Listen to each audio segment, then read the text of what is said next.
This episode of Music Festivals Podcast is powered by Eventeny, the all-in-one platform that takes the stress out of running festivals. Their brand new program management tools let promoters keep every detail in one place. Schedules, stage assignments, artist travel, and even contracts and riders. No more spreadsheets or scattered emails, just one connected flow that saves you time and helps you focus on the big picture. Learn more and schedule a demo of their festival software today at bit.ly Eventeny-MFP.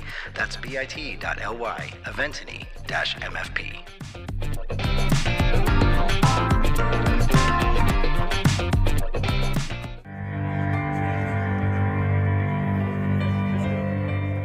Hey, neighbors. Welcome to the Music Festivals Podcast. This is the show that helps you get to know music festivals, festival venues, and campgrounds before you go. I'm your host, Neighbor Nate, and I'm glad you're in the neighborhood.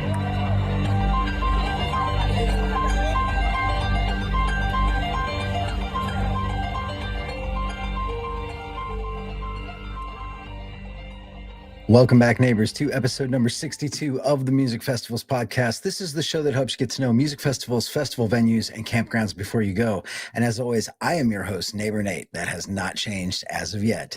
Today, we are previewing one of my very favorite end-of-the-season festivals, and that festival happens down in Florida next month. I'll be driving down there, taking the camper, and doing the whole thing. This is the second edition of the Sunshine Hootenanny Music and Arts Festival, and it takes place in Brooksville, Florida, at the beautiful Florida Sand Music Ranch, and that's 11/13 through November 15th. So in November 13th through the 15th, I am delighted that we get to welcome our guests today. All right, Turner and Jillian, welcome to the podcast. It's good to have you guys back. Thanks for having us. Yeah. So before we kind of get going on this, Turner, you do something outside of festivals that I think is really cool. You're a Scotch ambassador, and you just had a trip. Tell us a little about what you do with the Scotch stuff. Yep, that's true. So for 20 years, I was kind of a hobbyist in the Scotch world. I hosted tastings. I actually created a whiskey festival that ran for 7 years, became one of the biggest in the country. And earlier this year, I was hired by Gordon and MacPhail, who are an independent bottler, been around since 1895. And I am their East Coast brand ambassador, which means I get to go around and talk about all these phenomenal Scotch whiskeys. That's cool.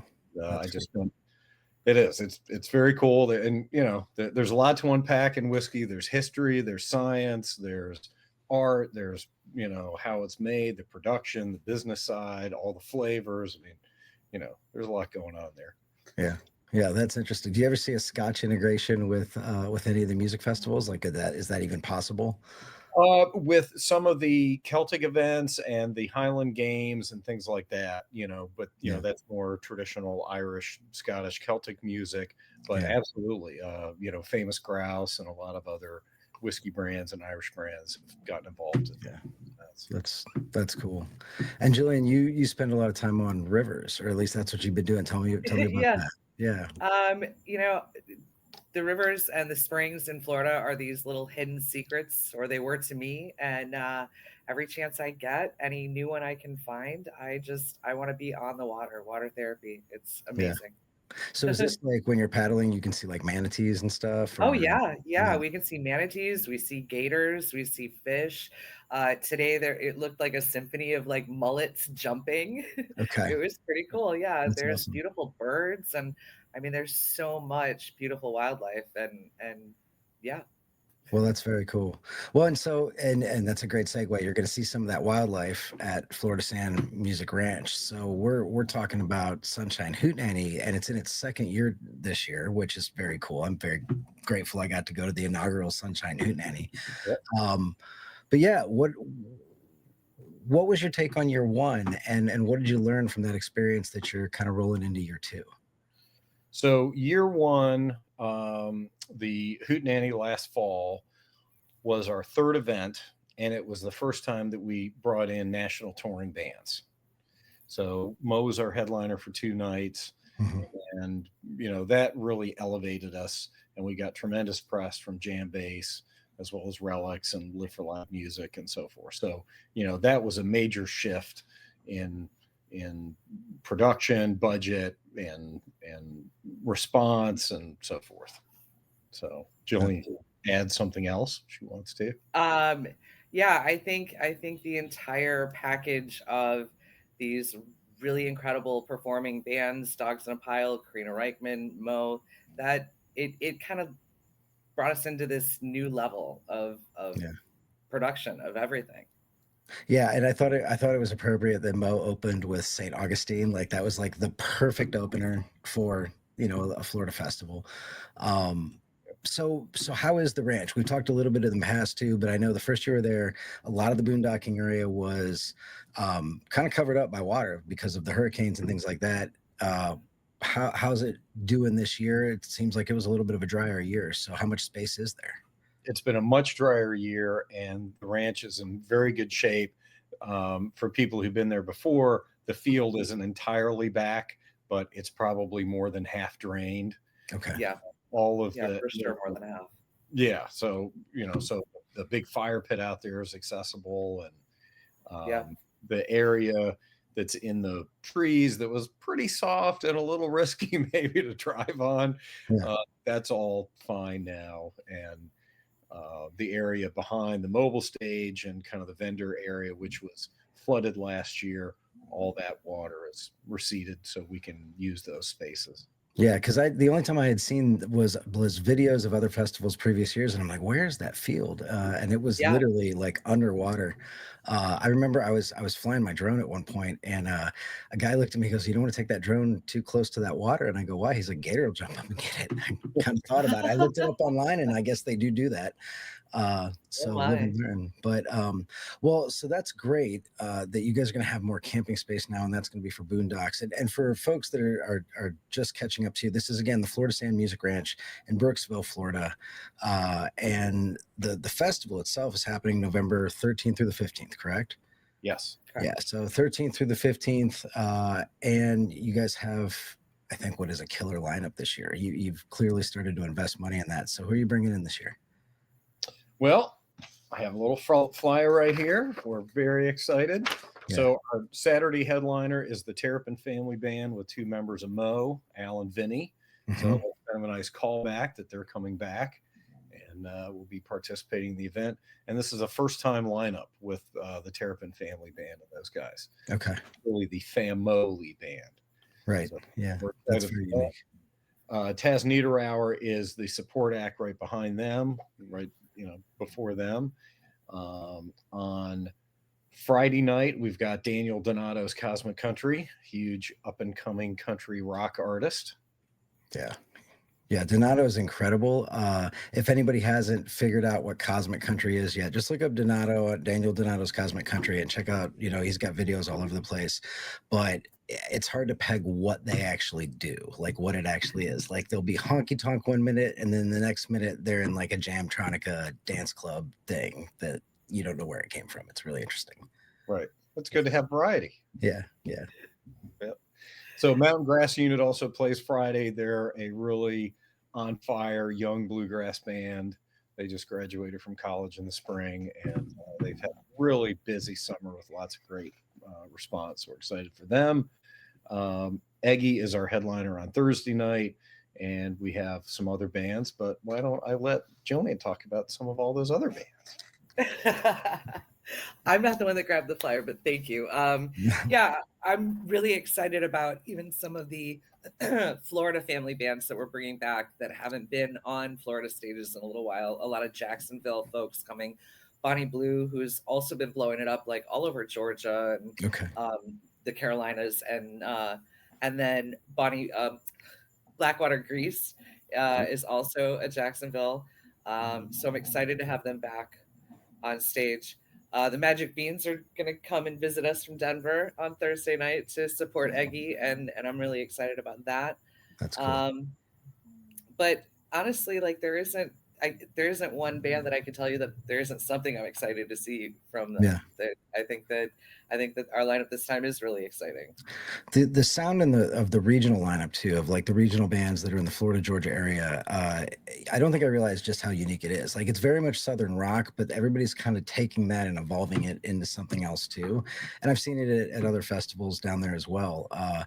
But that's, how do you kind of stay on top of that scene? Like, you know, a lot of the bands you've mentioned, it sounds like they've been around for a while. How do you keep your finger on the pulse of like who's new, who's up and coming?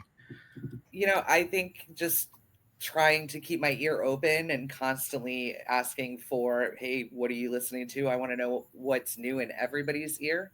Yeah. And the stuff that, makes the hairs on the back of my neck stand up, I just turn up a little bit louder, and I just follow what feels good. Yeah. And Turner, I know you're pretty involved with other venues. I'm familiar with Janice Live, right? Just from going to shows there in St. Pete. What other venues do you watch in the Florida area, in and around your area that you kind of, frequent to see who's going to be playing, who's opening for who, things like that? Well, one of the best resources that we have on the Gulf Coast is a website called gotonight.com. Okay.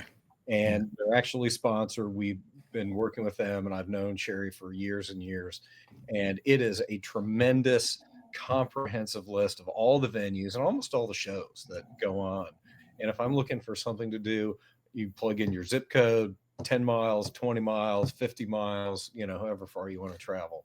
So that I was actually just on it today. It's a really great resource. So in one place you can see all the range of music, that's going on. And we have a lot of choices. We got original bands, we have bluegrass bands, we have gypsy jazz, we've got all of the psychedelic cover bands like Antelope, who has played for us and does Fish, and all the Dead tributes and Pink Floyd tributes, and there's a lot to pick from.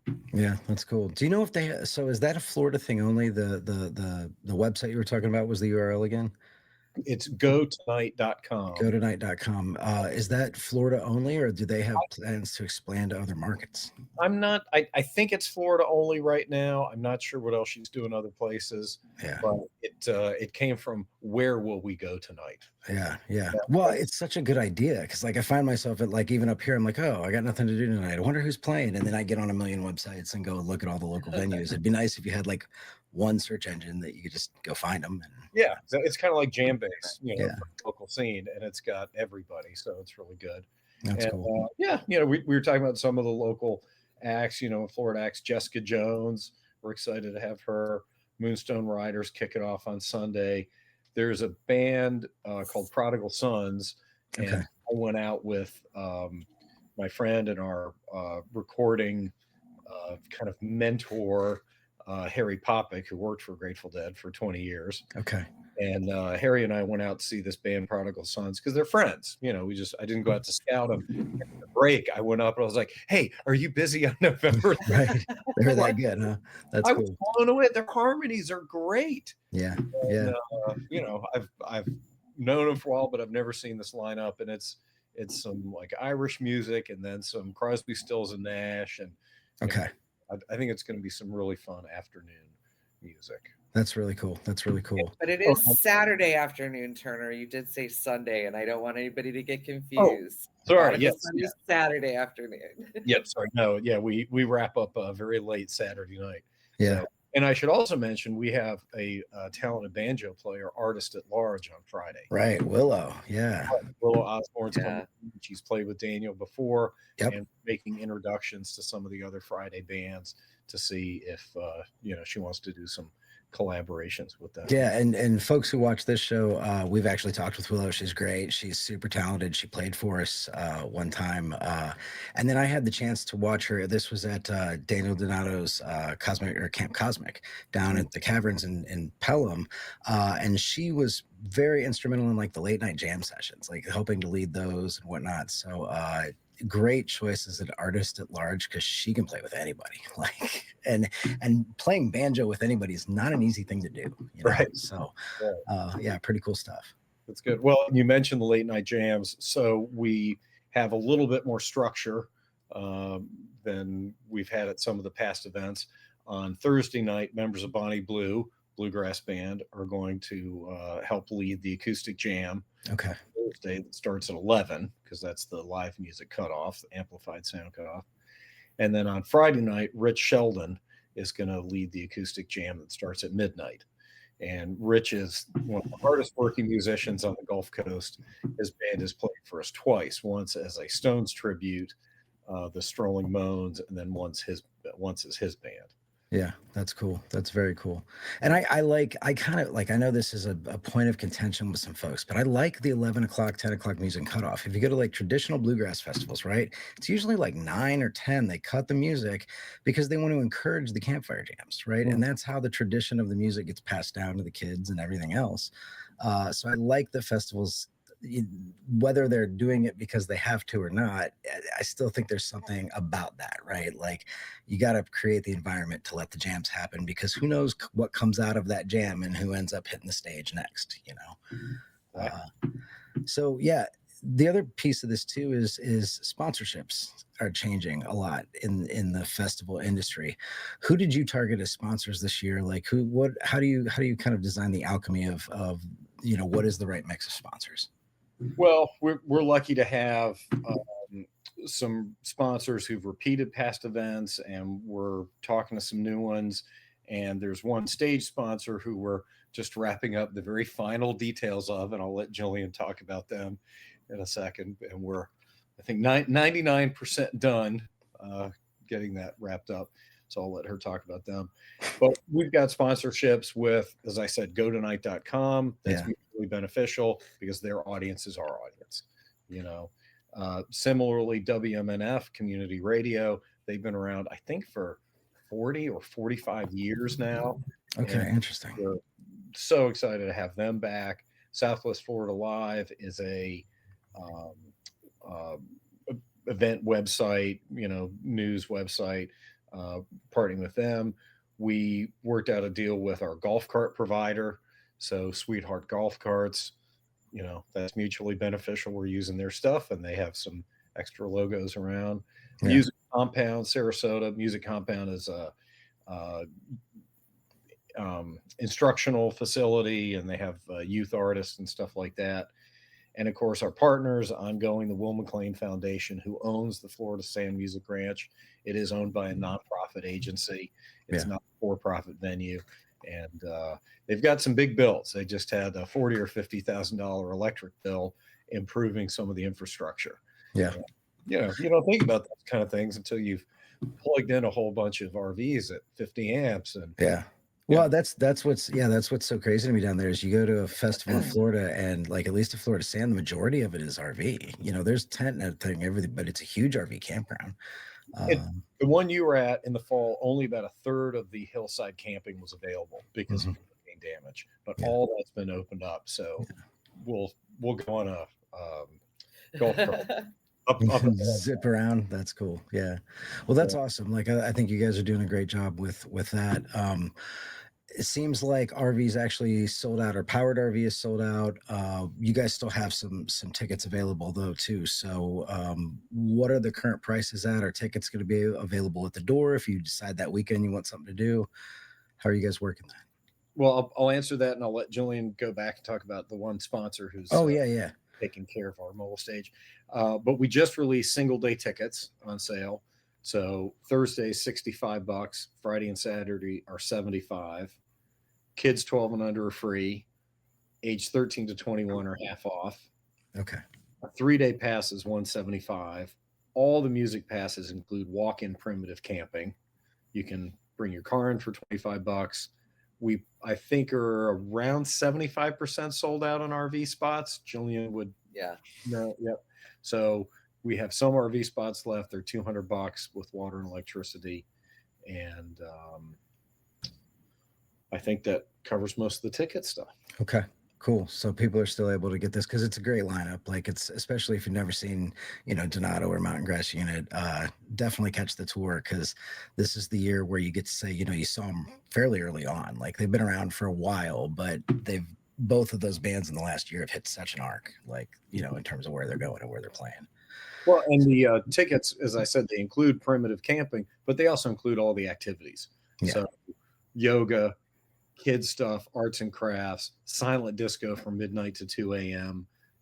There's no extra charges for, I think the tie-dye workshop might be $5 or $10 for materials, but there's no nickel and diming. Once you're in, you get the advantage of the whole park, which also has restrooms, private showers, facilities. So Oh yeah, it's a very comfortable place to, and it's a really nice place to have a festival. It's comfortable. It's big enough that you have some space, but you don't have to walk all over Creation. At least the time I was there. Maybe you have to walk all over Creation now. I don't know. But Jillian too. So tell me about this super secret sponsor that Turner keeps alluding to. Our mobile stage sponsor is Crescent 9. Okay. They are a THC seltzer company. They are based, I believe, originally out of New Orleans, Louisiana.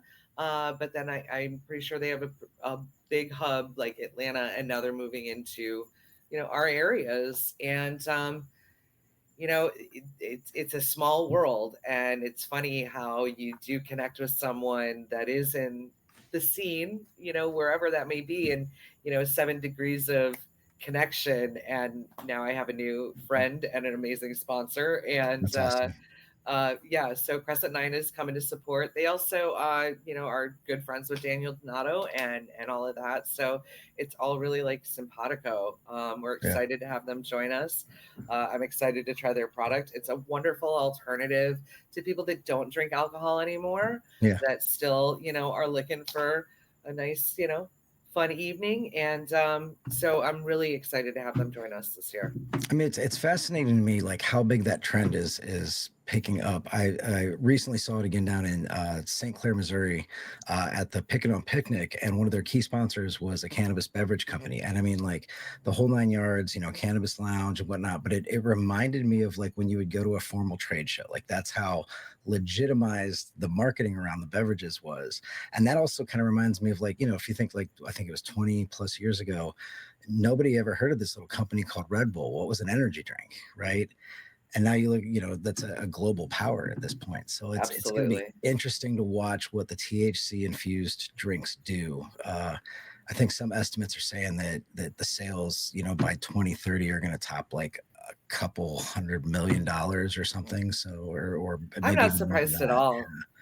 Like there's so much variety in THC beverages, and I think one of the first edibles I ever tried years ago was a beverage, and it was great. So there's a market. Let's get it in our hands. Yeah, absolutely. Well, and it's such a great brand tie because, like you said, people are looking for a way to unwind, but maybe necessarily don't want the hangover the following day and, to do the alcohol thing. And it's a really great alternative. Yeah.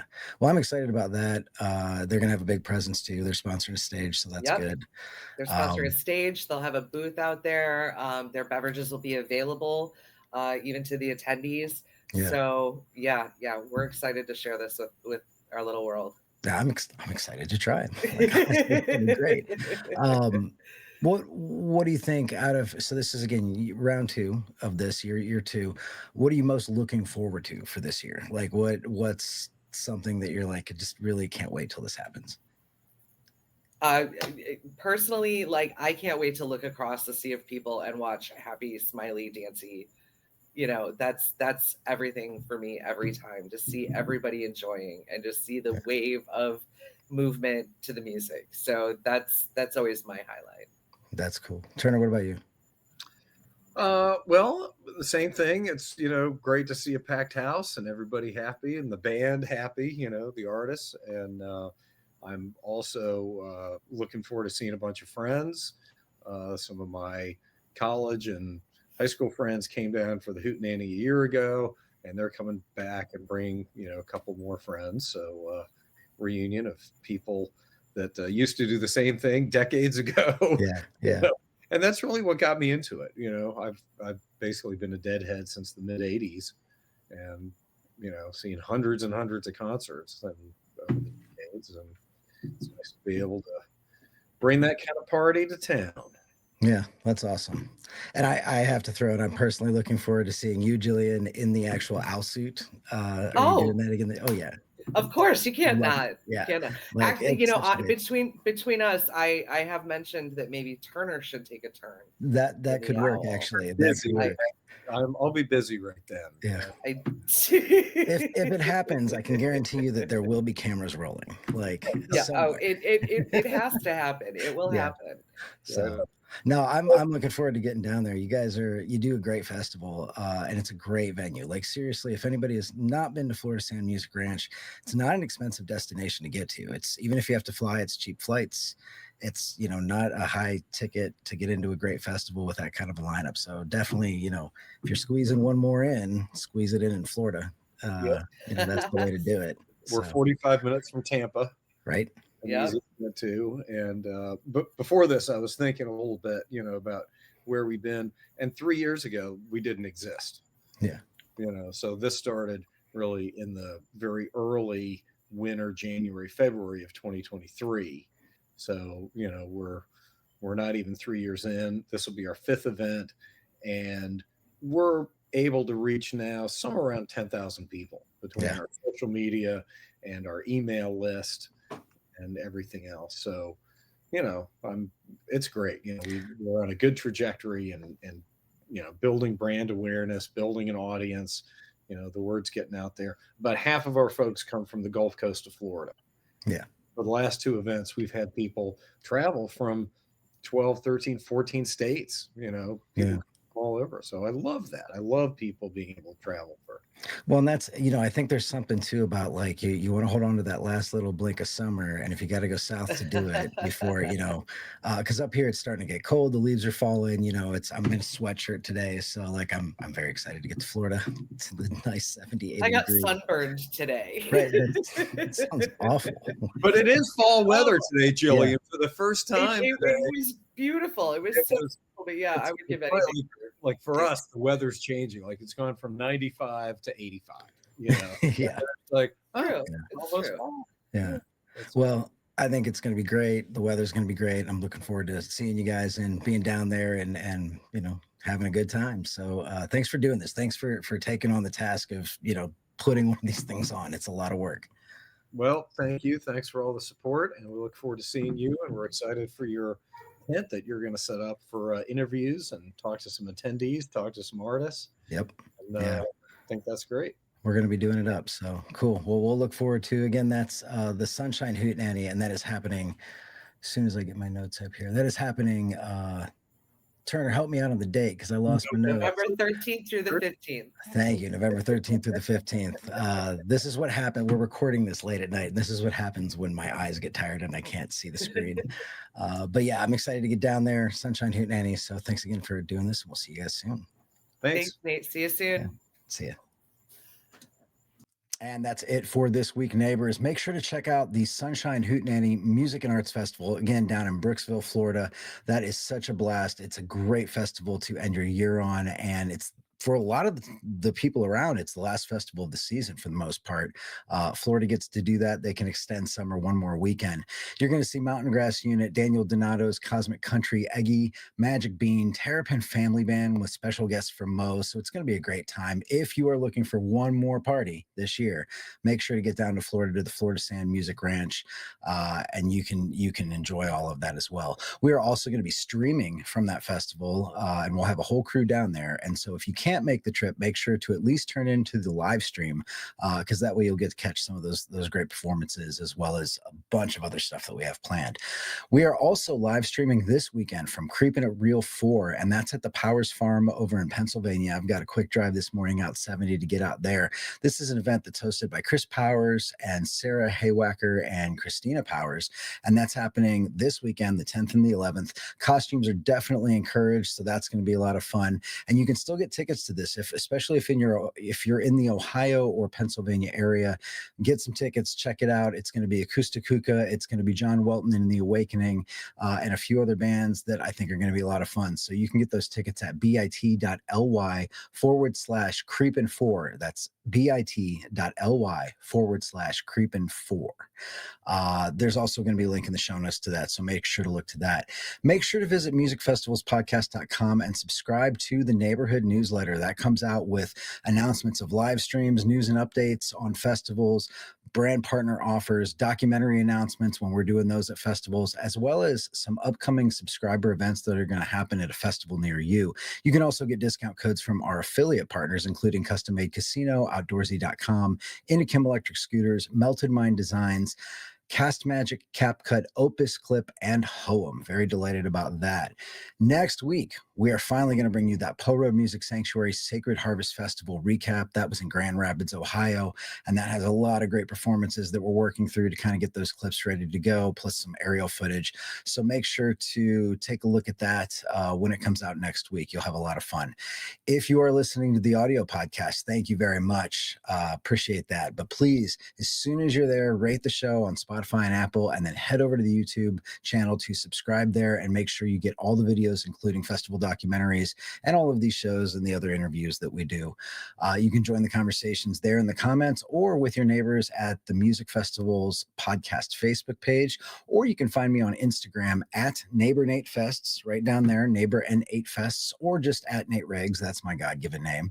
Before we wrap up, I want to give a big thanks and shout out to Eventeny for supporting Music Festival's podcast. If you are a promoter or organizer and you're doing things on Google Docs and email threads and paper documents and folders, you definitely need to check out Eventeny and the new program management tool. It's designed specifically for music festivals to take all the hassle out of that, allow you to organize your talent, manage the venue, manage your maps. If you want to check out more about that, go back to last week's episode where we interviewed Noshin, who is the COO and co-founder of the company. But I definitely think that it is worth your time to check out Eventeny, and you can find a link in the show notes to that. So make sure to scroll down and check that out. But as always, I am your host, Neighbor Nate, and I hope to be your neighbor at a festival very soon. Maybe it'll be this weekend out at Creep It at Reel 4.